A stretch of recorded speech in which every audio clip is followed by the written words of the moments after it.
Murder of a young 14-year-old young black man by the name of Emmett Till in August of 1955 created such an uproar in the black community, causing anger and hate to spread throughout. The community was outraged due to the societal constraints and racism they had to endure. This event caused a negative stimulation in the community, causing a buildup of anger within that would only add up to the start of the civil rights movement just months later. The story of Emmett Till follows. Emmett was in Money, Mississippi when he was falsely accused of sexually harassing a white female cashier at the local corner store. Emmett and his friends decided to go to the store to buy a few snacks and such, and Emmett made a bet with his friends that he could flirt with the white cashier. This was unheard of due to heavy segregation at the time.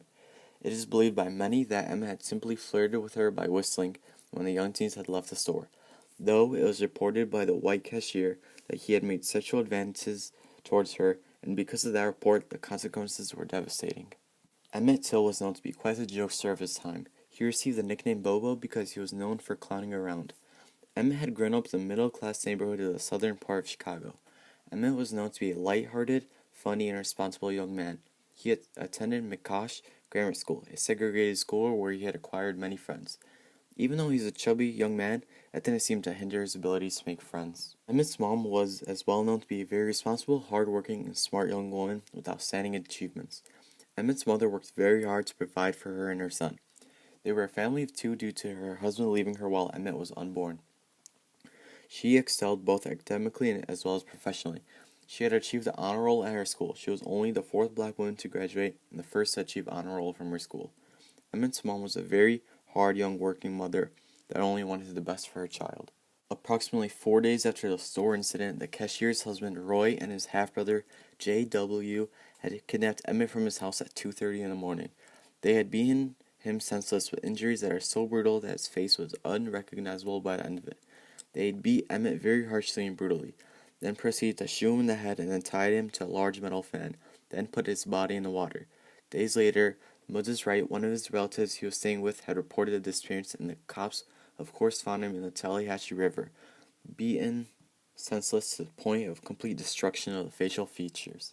The only way that he was able to be recognized was the ring on his finger that had the initials of his father engraved onto them. Emmett's mother had decided it would be best for Emmett to have an open casket funeral with a 5-day display of the body.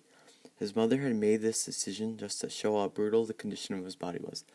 She wanted everyone, which included thousands of people from society who had shown up, just to see the evidence of this hate-motivated crime. It was her decision to let everyone be aware of this crime to bring awareness to the type of discrimination the black race was receiving. After a short while, it was time for this court case of this obvious hate crime. Evidence was perfectly pointing to whom had committed the crime, and it seemed as if there was no way that defendants could not be sent to jail. Though, the jury for this case had decided in the defendant's favor, therefore freeing them of any charges. The only reason for this hiccup was because the whole entire jury for this case were all white men that had voted in the favor of their race, not taking into account the actual evidence that just spelled out who murdered Emmett. Later, in a money bribe, the two men who killed Emmett, J.W. and Roy, took a deal to tell the story of how they killed Emmett because they knew they were safe under the law's double jeopardy stated in the Constitution. I'll now interview Mr. Oddo, a teacher on Niles West, in order to gather information on the topic of Emmett Till. How did Emmett Till impact the civil resistance movement? Emmett Till impacted the civil resistance movement because it brought awareness to the types of conduct like lynching that was going on during that time period and the type of racism that existed especially in areas of the Deep South during that time period. And what happened is it kind of put a face to individuals that were lynched and individuals that kind of had justice, supposed justice to them outside the legal system. And it showed to people that there were crimes being committed and atrocities being committed towards people of color in a time period that people were not willing to talk about it or bring it to the forefront or attention. And the Emmett Till incident, I believe, in my opinion, kind of led to people at that time period to look upon themselves and reflect and, as a society and be like, what are we doing wrong? Why are instances like this happening in America? Does Emmett have an impact today in today's society? And if so, how? Yes, definitely. I think that it's important for U.S. history classes to teach Emmett Till, and I also think it's important for social justice classes, English classes, for all students to have a knowledge that this was unfortunately the conduct that people were doing back in the day, and I think it's important to have that awareness. And also, when you think about police brutality and when you think about people of color right now and the social justice issues like Colin Kaepernick kneeling for the anthem and how that's spread to other NFL players in the NBA and other sports, that clearly there's social injustice that's happening right now, and Emmett Till kind of reminds us that injustice has been happening in the United States for a long period of time, and allows us to kind of try to not make those mistakes again. What do you think the principal cause was of this incident? Racism, otherization. I think that throughout time, America has shown sort of, especially white Americans, have shown a resistance towards people of other races and sort of xenophobia and afraid of the other. And I just think that people are scared of difference. And I think when people blend together, cultures blend together, sometimes it works, sometimes it doesn't.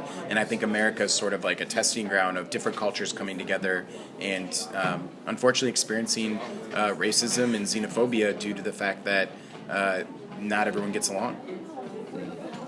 Do you believe the extent of racism that occurred during this time period is present in today's time? Unfortunately, yes. I don't think that lynchings like that are going to occur as frequently. I think that with social media and just, I think, with society progressing, it's more inappropriate, and obviously there would be more justice to the perpetrators that end up doing crimes like that.